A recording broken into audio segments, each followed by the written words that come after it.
criticism that I've seen Yeah, thank you, Mr. President. The criticism that I've seen, and I'm sure you've seen, regarding Elon Musk and your big, beautiful bill. What's your reaction to that? Do you think it in any way hurts passage in the Senate, which, of course, what is you're seeking? Well, look, I've always liked Elon, and it's always very surprised. You saw the words he had for me, and he hasn't said anything about me that's bad. I'd rather have him criticize me than the bill, because the bill is incredible. It's the biggest cut in the history of our country. We've never cut. It's about 1.6 trillion in cuts. It's the biggest tax cut. You would say, people's taxes will go way down. But it's the biggest tax cut in history. We are doing things in that bill that are unbelievable. And when you look at what we're doing for small businesses, for people, for middle-income people, all of the things that we're doing, nobody's ever seen anything like it. And Elon's upset because we took the EV mandate, and which was a lot of money for electric vehicles, and they're having a hard time with the electric vehicles, and they want us to pay billions of dollars in subsidy. And Elon knew this from the beginning. He knew it for a long time ago. That's been in there. I would say, JD, that hasn't changed. That's been right from the beginning. Mr. Secretary, that hasn't changed at all, right from the beginning. But I know that disturbed him. He wanted, and rightfully, he recommended somebody from that he, I guess, knew very well. I'm sure he respected him, but to run NASA, and I didn't think it was appropriate. And he happened to be a Democrat, like totally Democrat. And I say, look, we won. We get certain privileges, and one of the privileges, we don't have to appoint a Democrat. NASA is very important. We have great people. General Kane is going to be picking somebody with our. We'll be checking him out, seeing. But he wanted that person, a certain person, and we said no. And I can understand why he's upset. Remember, he was here for a long time. You saw a man who was very happy when he stood behind the Oval desk, and even with the black eye, I said, "Do you want a little makeup? We'll get you a little makeup." But he said, "No, I don't think so," which is interesting and very nice. He wants to be who he is, so you could make that statement too, I guess. Look, Elon and I had a great relationship. I don't know if we're well anymore. I was surprised because you were here. Everybody in this room practically was here as we had a wonderful send-off. He said wonderful things about me. You couldn't have nicer. Said the best thing. He's worn the hat. Trump was right about everything. And I am right about the great, big, beautiful bill. We call it a great, big, beautiful bill because that's what it is. And again, biggest tax cuts in history, biggest economic development moves anywhere. We've never done anything like it. Business is spurred. And I don't know if you've seen the numbers, but the numbers came out. Even the CBO, which is run by Democrats, said that we're going to be doing, I'd like you to discuss it, the 2.8 trillion, that CBO. This is a group of people that are Democrats. They're very hostile to us. They just came out with phenomenal numbers, what it does. You want to mention that, Scott? Yes, sir. So what we've seen is we keep hearing from the CBO that there's going to be a large deficit from the bill, which we disagree with, but using the CBO scoring, they came out and scored the tariff revenue. We think it'll be the minimum of 2.8 trillion over the 10-year window, which actually puts the bill in surplus if you include the tariff revenue, which they won't do. It gives you a tremendous surplus, but we're not allowed to use that.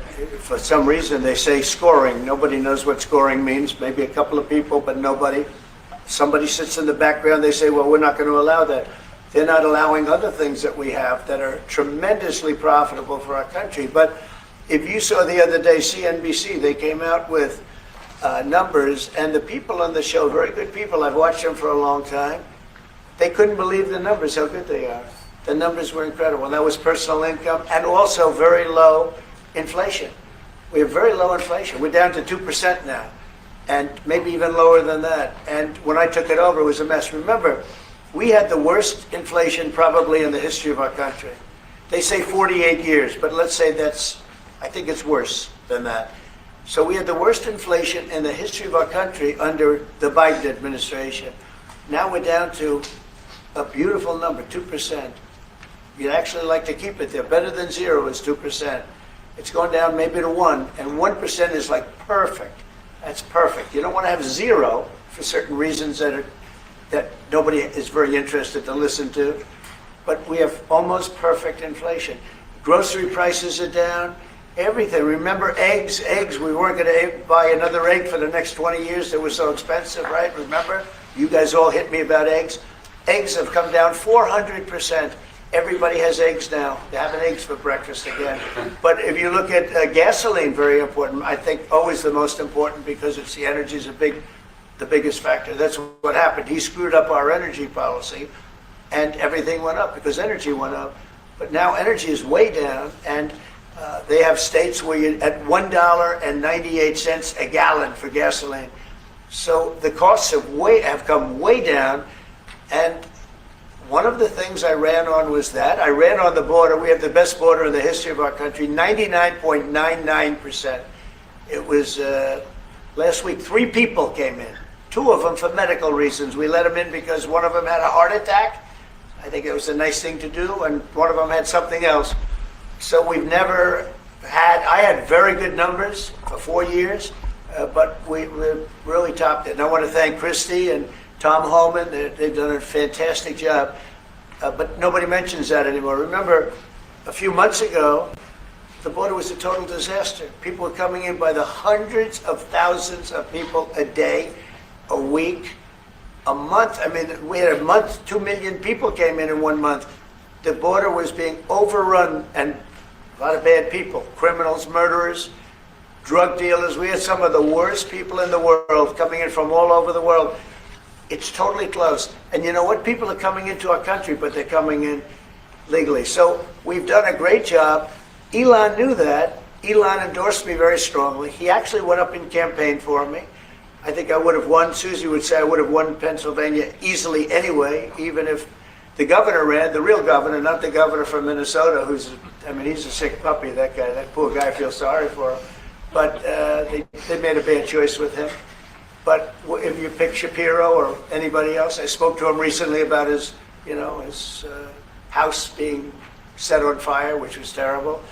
But if they picked him, I would have won Pennsylvania. I won it by a lot.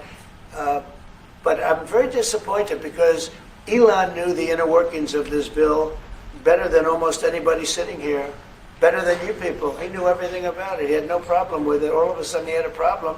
And he only developed the problem when he found out that we're going to have to cut the EV mandate because that's billions and billions of dollars. And it really is unfair. We want to have cars of all types. Electric, we want to have electric, but we want to have a gasoline, combustion. We want to have different. We want to have hybrids. We want to have we want to be able to sell everything. And when that was cut, and Congress wanted to cut it, it became a little bit different. And I can understand that. But he knew every aspect of this bill. He knew it better than almost anybody. And he never had a problem until right after he left. And if you saw the statements he made about me, which I'm sure you can get very easily, it's very fresh on tape, he said the most beautiful things about me. And he hasn't said bad about me personally, but I'm sure that'll be next. But I'm very disappointed in Elon. I've helped Elon a lot. Mr. President, I just want to clarify, did he raise any of these concerns with you privately before he raised them publicly? And this is the guy you put in charge of cutting spending.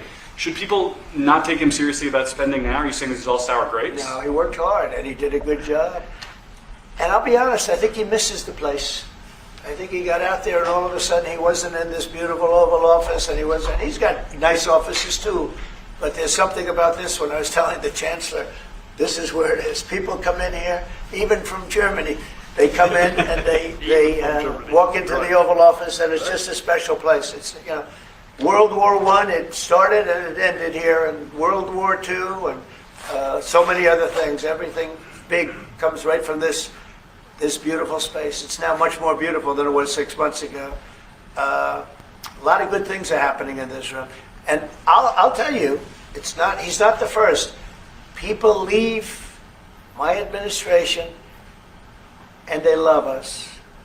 And then at some point they miss it so badly, and some of them embrace it and some of them actually become hostile. I don't know what it is. It's sort of Trump derangement syndrome, I guess they call it. But we have it with others too. They leave and they wake up in the morning, and the glamour's gone, the whole world is different, and they become hostile. I don't know what it is. Someday you'll write a book about it, you'll let us know.